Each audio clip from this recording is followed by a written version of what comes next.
सुनिए जी, सर्दियाँ शुरू हो गई हैं और इस बार तो सर्दी के साथ साथ बारिश भी हो रही है। घर की छत का तो आप जानते ही हैं ना, पानी आता है। हाँ भाग्यवान, इस बार ठंडी कुछ ज़्यादा ही पड़ने वाली है, क्योंकि गांव के चौपाल पर लोग बोल रहे थे कि इस बार सर्दी के साथ साथ भयंकर बारिश भी होने वाली है। अजी, ऐसा हुआ तो हमारा क्या होगा? छत के साथ साथ घर की खिड़कियां भी टूटी हुई है, ठंडी हवा सीधी अंदर आती है।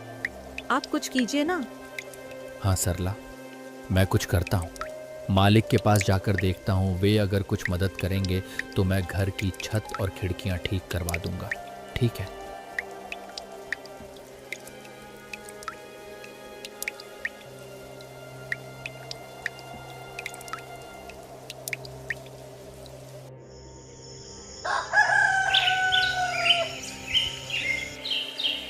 अगली सुबह लखन मालिक के घर की तरफ चल देता है। लखन का मालिक, जो स्वभाव से बहुत ही कठोर और निर्दयी था, अलाव के पास खड़ा अपने नौकरों पर चिल्ला रहा था। लखन अपने मालिक के पास जाता है और उनसे कहता है, मालिक, ठंडी का मौसम आ चुका है। कल तो हल्की हल्की बूंदाबांदी भी हो रही थी और मेरे घर की छत और खिड़कियां टूटी हैं, जिससे कि घर में पानी और हवा आती है। और अगर मैंने जल्दी से उसे ठीक नहीं करवाया तो ठंडी में हम लोगों को बहुत दिक्कत हो जाएगी। मैं और मेरी पत्नी तो किसी तरह दिन काट लेंगे, लेकिन मेरी एक छोटी सी बेटी है, वह इतनी ठंडी में उस टूटे फूटे घर में नहीं रह पाएगी। लखन की बातें सुनकर मालिक कहता है, अरे लखन, तो उसमें मैं क्या कर सकता हूँ? मालिक, आप मुझे थोड़े बहुत पैसे उधार दे देते तो मैं अपने झोपड़े की मरम्मत करवा लेता और मैं दिन रात मजदूरी करके आपका उधार चुका दूंगा। अरे तने अभी तो इतना काम भी ना करया जो मैं तने उधार दे सकूं। अभी मेरे पास पैसे कोन्या। सर्दी की वजह स्यूं सारा धंधा चौपट हो रहा है। और सुन मेरी बात, काल से काम पर मत आइए। मने तेरे बर्गे मजदूर की जरूरत कोन्या। अरे मालिक, मैं तो मदद की उम्मीद से आपके पास आया था, लेकिन आप तो उल्टा मुझसे मेरा ही रोजगार छीन रहे हो। ऐसा मत करो मालिक, मत करो। मैं कहाँ जाऊंगा? लखन के इतनी मिन्नतें करने के बाद भी उसका मालिक मणिराम उसकी एक नहीं सुनता है और बेचारा लखन वहां से दुखी मन से वापस चला आता है। लखन दिन भर जगह जगह काम ढूंढता है, लेकिन उसे कहीं भी काम नहीं मिला। सुबह से रात हो गई। सरला को बोलकर आया था कि छत का इंतजाम कर दूंगा, पर यहाँ तो नौकरी भी चली गई। घर ठीक होना तो छोड़ो, खाने तक का इंतजाम नहीं कर पाया। लखन चाय की एक दुकान के आगे बैठा यह सब सोच ही रहा था कि तभी आसमान में काले बादल छा जाते हैं और जोर जोर से बिजली कड़कने लगती है। हे भगवान, लगता है बारिश होने वाली है। मुझे तुरंत घर पहुंचना होगा, वरना सरला अकेले कैसे संभालेगी। लखन जल्दी जल्दी अपने घर की तरफ दौड़ता है। वह कुछ दूर चला ही था कि तभी जोर जोर से बारिश शुरू हो जाती है।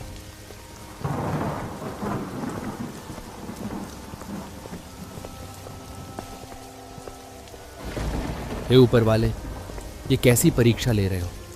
पहले क्या आपको हमारे दुख कम लग रहे थे, जो ऊपर से ये बेमौसम की बारिश और शुरू कर दी? धीरे धीरे बारिश बढ़ जाती है और चारों तरफ पानी ही पानी हो गया था, मानो कोई समुद्र हो, जिससे लखन का उसमें चल पाना बहुत मुश्किल हो गया था। वह एक पेड़ के नीचे रुक जाता है और बारिश के थमने का इंतजार करता है। हे भगवान, एक तो इतनी ठंडी और ऊपर से ये तेज बारिश। मेरे तो हाथ पैर सुन्न पड़ रहे हैं। इतने पानी में चल पाना भी मुश्किल हो गया है और घर पर बेचारी सरला अकेली परेशान हो गई होंगी। लखन काफी देर तक उस पेड़ के नीचे बारिश के रुकने का इंतजार करता है, लेकिन बारिश थी कि रुकने का नाम तक नहीं ले रही थी।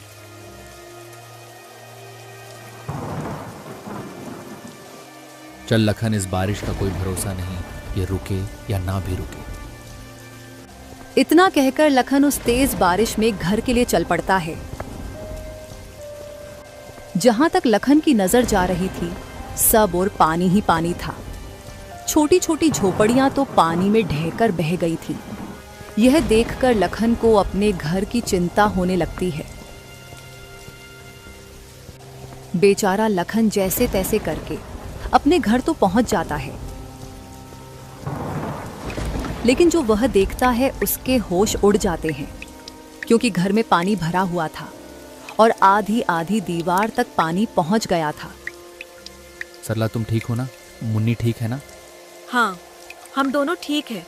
और देखो, मैंने मुन्नी को ऊंचे पलंग पर बिठा दिया है, लेकिन हमें घर का सारा पानी बाहर निकालना होगा।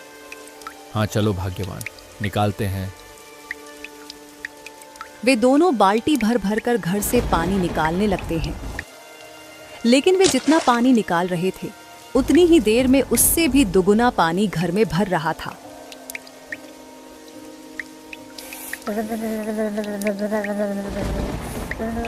माँ, बापू, ये पानी तो बढ़ता ही जा रहा है।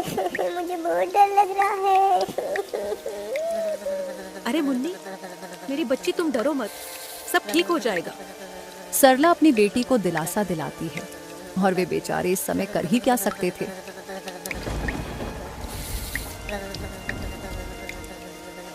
रात के आखिरी पहर बारिश रुकती है। वे जैसे तैसे करके उस रात को बिताते हैं।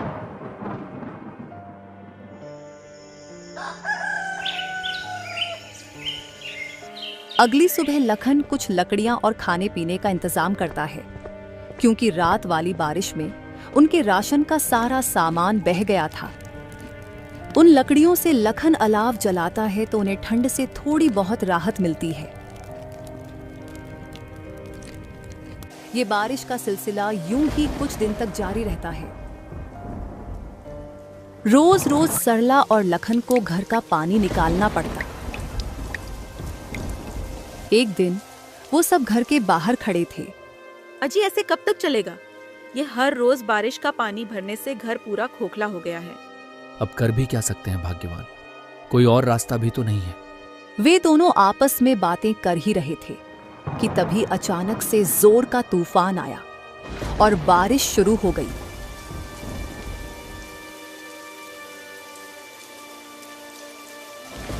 देखते ही देखते लखन का सारा घर बारिश में पूरी तरह ढह गया। हे भगवान, ये क्या हो गया? हमारी आखिरी उम्मीद भी खत्म हो गई, हमारा घर ही टूट गया। अजी, शुक्र मनाओ कि घर ही टूटा है। मुन्नी और हम दोनों बाहर ही हैं।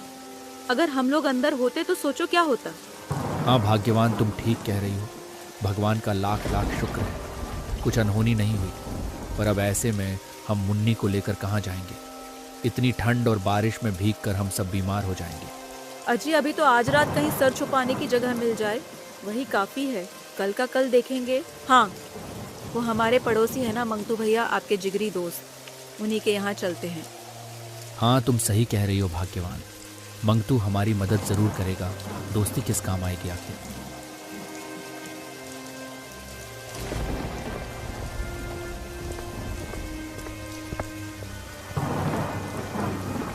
वो दोनों अपनी बेटी को लेकर मंगतू के घर के तरफ उस तेज बारिश में चलते हैं और मंगतू के घर का दरवाजा खटखटाते हैं।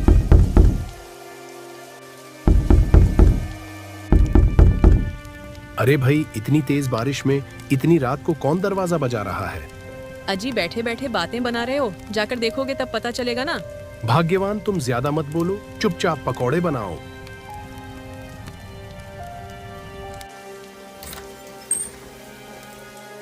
अरे लखन, तू पूरे परिवार के साथ इस समय यहाँ? सब ठीक तो है ना? अरे कुछ ठीक नहीं है मंगतू भाई। तेज बरसात की वजह से हमारा घर ढह गया है, सड़क पर आ गए हैं हम लोग। बीबी बच्चों को लेकर कहाँ जाता, इसलिए यहाँ आ गया।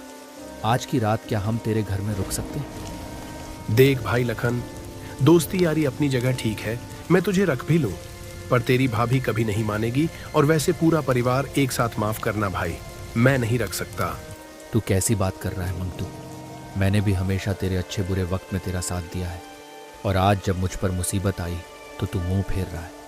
ऐसा मत कर मेरे भाई, एक ही रात की तो बात है, मेरी बच्ची बीमार हो जाएगी। सब समझता हूँ लखन, पर मैं नहीं रख सकता। अभी तुम कोई और जगह तलाश कर लो। लखन कुछ और बोल पाता, उससे पहले ही मंगतू ने उसके मुंह पे दरवाजा बंद कर दिया। ये लो जी, पकोड़े खाओ। कौन था दरवाजे पर? अरे भाग्यवान, वो लखन और उसका पूरा परिवार था। उसका घर टूट गया है, इसलिए यहाँ रुकने को आया था। मैंने बाहर का रास्ता दिखा दिया। अजी, लखन तो आपका अच्छा दोस्त है ना, उन्होंने हमारी कितनी बार मदद करी है। आपने ये ठीक नहीं किया जी। अरे, मैंने कोई धर्मशाला खोल रखी है क्या जो हर किसी को रख लूं? और कैसा दोस्त? अब उसके पास ना घर रहा ना कुछ और, तो वो मेरे किस काम का? मैं दोस्ती तभी तक रखता हूं जब तक सामने वाले से फायदा हो। भगवान से डरिए जी, वक्त बदलते देर नहीं लगती। कहीं ऐसा ना हो ये आपके बड़े बोल आप पर ही भारी पड़ जाए। अरे भाग्यवान, ऐसा कुछ नहीं होता। ये लो पकौड़े खाओ, बड़े ही स्वादिष्ट बने हैं। उधर मंगतू बरसात के मजे ले रहा था तो वही लखन का परिवार तेज बारिश में बीच सड़क पर भीग रहा था। अजी, आप तो मेरा दोस्त कह के जान लुटाते थे ना, और उसने तो हमें एक रात घर में रुकने तक नहीं दिया। अरे भाग्यवान, वही तो बात है ना, बुरे वक्त में ही पता चलता है कि कौन अपना है कौन पराया। लेकिन मंगतू से मुझे ये उम्मीद नहीं थी।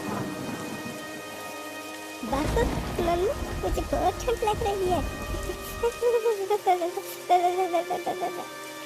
सरला मुन्नी का माथा छूकर देखती है तो वह चिल्ला पड़ी।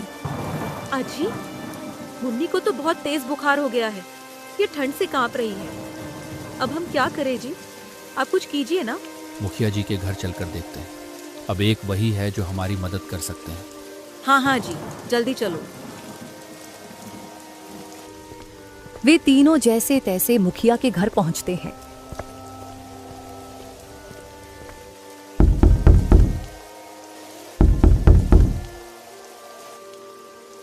हाँ भाई, लखनऊआ बोल का हुआ? कैसे आना हुआ? इतनी रात में काहे कुंडी बजावत है? मुखिया जी, वो बारिश से मेरा पूरा घर टूट गया। मैं बेघर हो गया हूँ, मेरी मदद करो। आज रात अपने घर में ठहरने दो। क्यों भाई, मैंने तुम लोगों का ठेका ले रखा है क्या? पता नहीं तुम लोग कहाँ से चले आते हो मुंह उठाकर। मुखिया जी, आप गांव के कर्ता धर्ता है। अगर बुरे समय में आप ही हमारी मदद नहीं करेंगे तो और कौन करेगा भला? अरे मुखिया हूं तो क्या हुआ? मेरी हवेली कोई धर्मशाला थोड़ी है। अब तू यहाँ से चुपचाप जा रहा है या नौकरों से धक्के मार के निकल आऊं? मुखिया ने उनकी एक भी नहीं सुनी और उन्हें धक्के मारकर हवेली से निकलवा दिया। रात भर वो कभी किसी रिश्तेदार का तो कभी दोस्त के घर का दरवाजा खटखटाते रहे, पर किसी ने भी उनकी मदद नहीं की। थक हार कर वे बेचारे एक पेड़ के नीचे बैठ जाते हैं। आज दिखा दिया लोगों ने, कोई किसी का अपना नहीं होता। आप हिम्मत मत हारिए जी, ऊपर वाला सब देख रहा है। वह हमारी जरूर मदद करेगा। एक दिन हमारे भी जरूर दिन बदलेंगे, और जिन्होंने आज हमें आंखें दिखाई है ना, भगवान उनकी आंखें एक दिन जरूर झुकाएंगे। वे रात भर ऐसे ही बारिश में भीगते भीगते अपनी किस्मत को रोते रहे।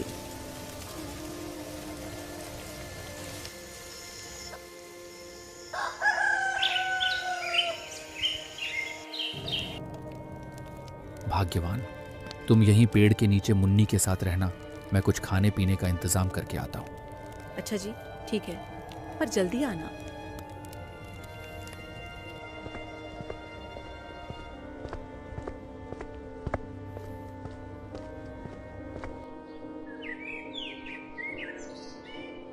शाम होने से पहले लखन अलाव जलाने के लिए लकड़ी, खाने पीने का सामान और मुन्नी की दवाई का इंतजाम करके आ जाता है। अब बारिश भी नहीं थी तो वह लोग आराम से उस पेड़ के नीचे ही रहने लगे।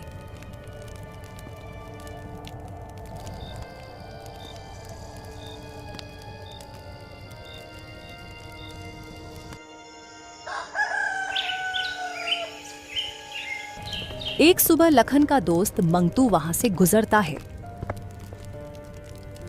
अरे भाई लखन, तेरे इतने बुरे दिन आ गए जो इतनी ठंडी में ऐसे पेड़ के नीचे रहना पड़ रहा है। थू थू थू, मुझे देखकर बड़ा अफसोस हुआ। बस मंगतू भाई, वक्त वक्त की बात है। आज तुम्हारा समय है, तुम हम पर हंस लो।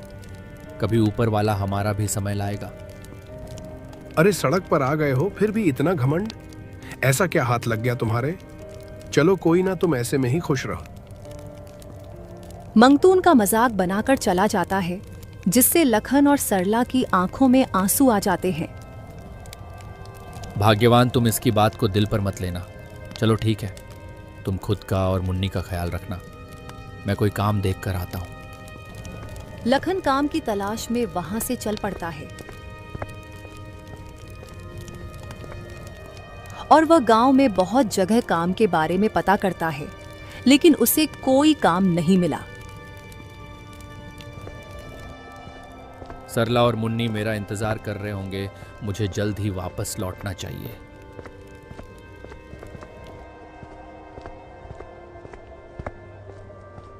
जैसे ही लखन वापस लौट रहा था, तो वह देखता है कि गांव के चौपाल पर लोगों की भीड़ लगी है।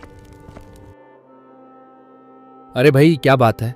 आज यहाँ ये इतने लोग इकट्ठे क्यों हो रहे हैं?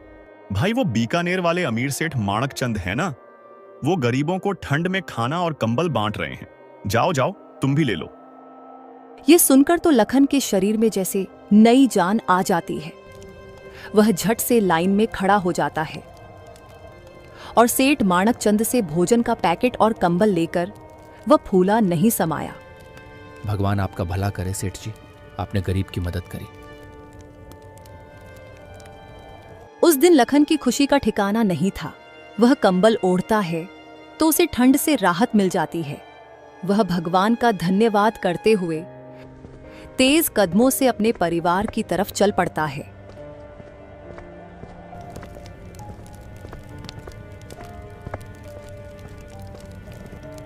अजी, आ गए आप? और ये नया कंबल कहाँ से ले आए आज? अरे भाग्यवान, वो बीकानेर वाले अमीर सेठ माणक चंद है ना, वे गांव में जरूरतमंदों को कंबल और खाने का सामान बांट रहे थे, तो मैंने भी वहां से ले लिया। हाँ बापू, सही किया आपने। अब आपको भी ठंड नहीं लगेगी। हाँ जी, मुन्नी बिल्कुल सही कह रही है। आपको इस ठंडी में इस कंबल से कुछ तो राहत मिलेगी। लखन और सरला आपस में यह सब बातें कर ही रहे थे कि तभी उनके पास एक बूढ़ा आदमी आता है। अरे बेटा, मैं 2 दिन से भूखा हूँ। मैंने कुछ नहीं खाया है। कुछ खाने को मिलेगा? हाँ हाँ, क्यों नहीं बाबा, आओ बैठो। लखन को जो सेठ से थोड़ा बहुत खाना मिला था, वह अपनी और अपने परिवार की परवाह किए बिना उस बूढ़े आदमी को दे देता है।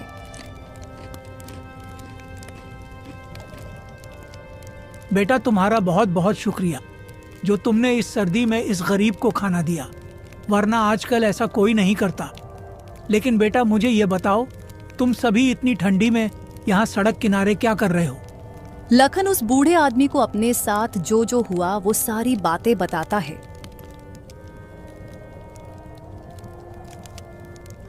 अरे बेटा, तुम्हारे साथ तो बहुत बुरा हुआ। माफ करना, मैंने तो तुम्हारा सारा खाना भी खा लिया। अब इतनी ठंडी में तुम लोग क्या खाओगे? अरे बाबा जी, कोई बात नहीं, मदद करना तो हमारा कर्तव्य है। अरे बेटा, मैंने आज तक तुम जैसा निस्वार्थी आदमी नहीं देखा। तुमने अपनी और अपने परिवार की परवाह किए बिना मुझे भोजन दिया। मेरे पास तुमको देने के लिए ज्यादा कुछ तो नहीं है।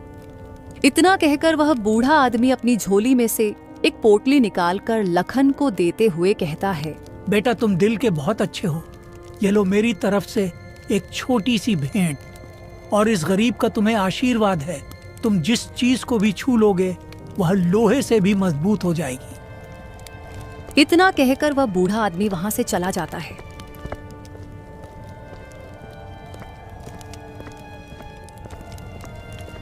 क्या लगता है भाग्यवान, क्या हो सकता है इस पोटली में? अजी, वो बूढ़े बाबा तो बहुत ही गरीब लग रहे थे देखने में। वो भला हमें क्या ही दे सकते हैं? खोलकर देखते हैं, तभी पता चलेगा। फिर लखन और सरला उस घड़े को खोलकर देखते हैं तो उसमें बहुत सारे सोने के सिक्के थे। लखन और सरला की खुशी का तो कोई ठिकाना नहीं था। अरे बाप रे, इतने सारे सोने के सिक्के! हाँ सरला, मुझे तो लगता है वह बूढ़े बाबा कोई साधारण इंसान नहीं थे। हाँ जी, सही कहा आपने। लगता है भगवान ने हमारी सुन ली। अब उनके दुख के दिन समाप्त होने वाले थे।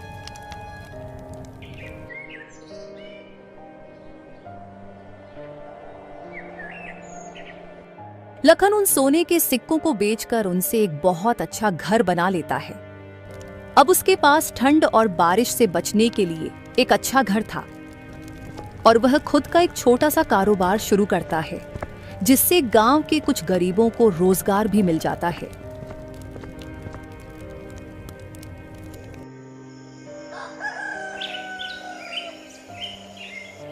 कुछ दिन बीत जाते हैं।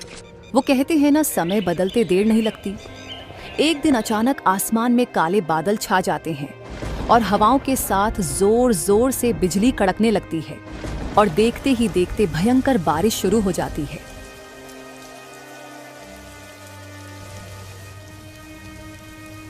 भगवान का लाख लाख शुक्र है जो अब हमारे पास इस बारिश से बचने के लिए छत है। वे तीनों आज बहुत खुश थे। वहीं दूसरी ओर गांव में हाहाकार मच गया था। चारों ओर बस पानी ही पानी नजर आ रहा था। सबके घर बारिश से टूटकर पानी में बह गए थे। सेठ मणिराम, जिसका घर गांव में सबसे मजबूत था, वह भी इस बारिश में धराशायी हो गया था। मेरी तो इतनी मजबूत हवेली थी, वो भी ढह गई। हे भगवान, यह कैसा कहर है। तभी वहां एक दौड़ता हुआ आदमी आया और बोला, अरे सब लोग लखन के घर चलो रे, अब केवल उसका ही घर बचा है। जल्दी चलो, नहीं तो हम सब लोग यहाँ डूबकर मर जाएंगे। चलो चलो। सब लोग इकट्ठा होकर लखन के घर पहुंचते हैं। वे सब लोग देखकर हैरान हो जाते हैं, क्योंकि गांव के सबसे मजबूत घर भी टूट चुके थे, लेकिन लखन का घर अभी भी इस भयंकर बारिश और बाढ़ में सीना ताने ज्यों का त्यों खड़ा था। लखन उन सभी को अपने घर में शरण देता है। वे सब आज बहुत शर्मिंदा थे, क्योंकि उनमें से किसी ने भी लखन के बुरे वक्त में उसका साथ नहीं दिया था। मुझे माफ कर दो लखन भाई, मैंने बुरे वक्त में तुम्हारी मदद नहीं करी। माफ कर दो मुझे। माफ कर दो। सब लोग लखन से माफी मांगते हैं। उन्होंने लखन के साथ बहुत गलत किया था, फिर भी वह सबको माफ कर देता है, क्योंकि वह बहुत नेक दिल इंसान था। कोई बात नहीं, मैंने आप सभी को माफ किया, लेकिन कभी भी किसी गरीब और असहाय के साथ ऐसा गलत नहीं करना चाहिए, क्योंकि ऊपर वाला सब देखता है।